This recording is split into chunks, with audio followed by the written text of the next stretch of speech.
Kehoe and Las Vegas and Leitrim. Can you say that?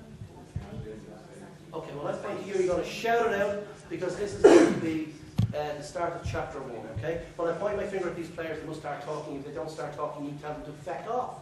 When I take my finger away, they must stop talking. If they do not stop talking immediately, you tell them to feck off. I will then point to another player and they must start talking immediately. Mid-word, mid-syllable, mid-sentence, mid-consonant. If they do not, you give them the feck off. I want aggression. Someone took your parking space, but not you because you don't have a car. Somebody washed your teddy on a hot wash and it stunk. I want to hear that aggression. Okay, the eye popped out, oh my God. Back off, 1, 2, 3. That's it, okay? Take no prisoners. Right, so, we're going to start off with chapter 1 of Kehoe.Keith, Las Vegas and Leitrim. Thank you very much. Kehoe was awful excited. Today was the day he was going to fly to Las Vegas, all the way from Leitrim, from the new airport that was just erected 2 days earlier. So he went down to the airport and looked at the person behind the counter and said, "I'd like a ticket all the way to Las Vegas, my friend. I want to gamble." So what he did was he handed him over some money that he'd won from a previous engagement in Leitrim. You see, there was actually a casino in Leitrim, in mainstream Leitrim, but it had to be closed down. Because it was selling drugs. Gamble drugs, that was the name of it. It wasn't very clever and people knew what it was. It was closed down because there was right trouble outside.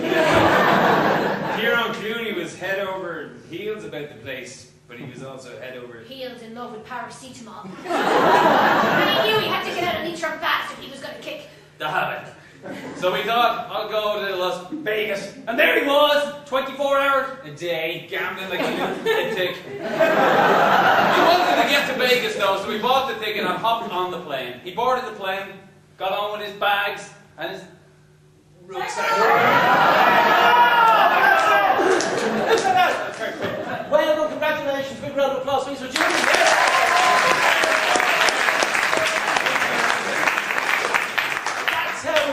Take no prisoners. These are professionals. All right, okay. So lovely. So okay, so far we got a casino, which is a bit of a drug den. He's hooked the paracetamol. He's gone to the airport, Las Vegas, yada yada yada. But we're going to move it on. Nice little platform there. So give me a number, please, between 3 and 4.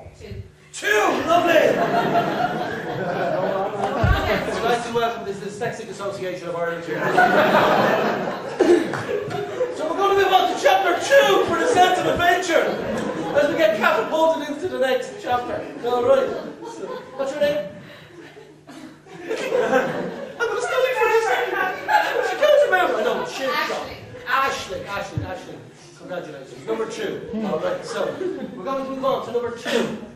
Chapter 2. And something amazing happens. All right. Kehoe passes out from laughter, baby. Something amazing. Chapter 2 of.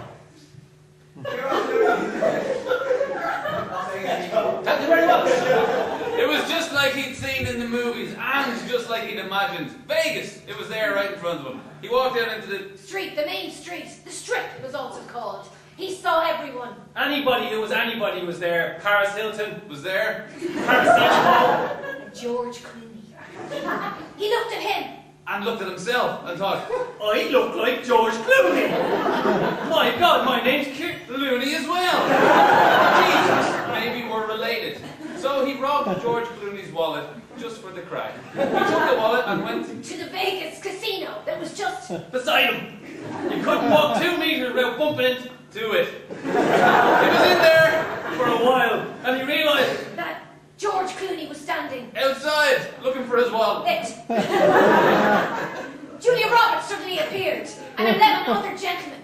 They were shooting Ocean's 72. She was old at this stage, but she didn't mind because her legs were huge. She had a huge leg. And a huge hip as well. She just had a hip replacement. Because they were going to cut her out of the movie if she didn't have a replacement hip and a replacement eye. George Carlin. Out.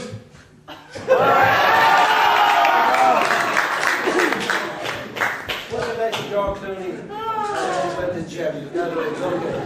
So we've got George Clooney, we've got the wallet, poor old Julia Roberts is obviously fallen and sunburned, right, the stress of all the filming. So we're going to move on. I'll give you a number now between 4 and 5. 4 4.5. Very interesting. Only 4.5. Okay, so we're going to move on. Loads of things will have happened. We're going to pop into chapter 4.5. Oh! Kieran Clooney, Las Vegas, Leitrim. Take it away. Oh, said Kieran. He wasn't having it anymore. He knew that Julia Roberts didn't love him, and even though she had moved closer to him, she didn't love him, and that didn't mean that she did. He thought that he did, but she didn't. She was only moving closer because she had moved to Lahore.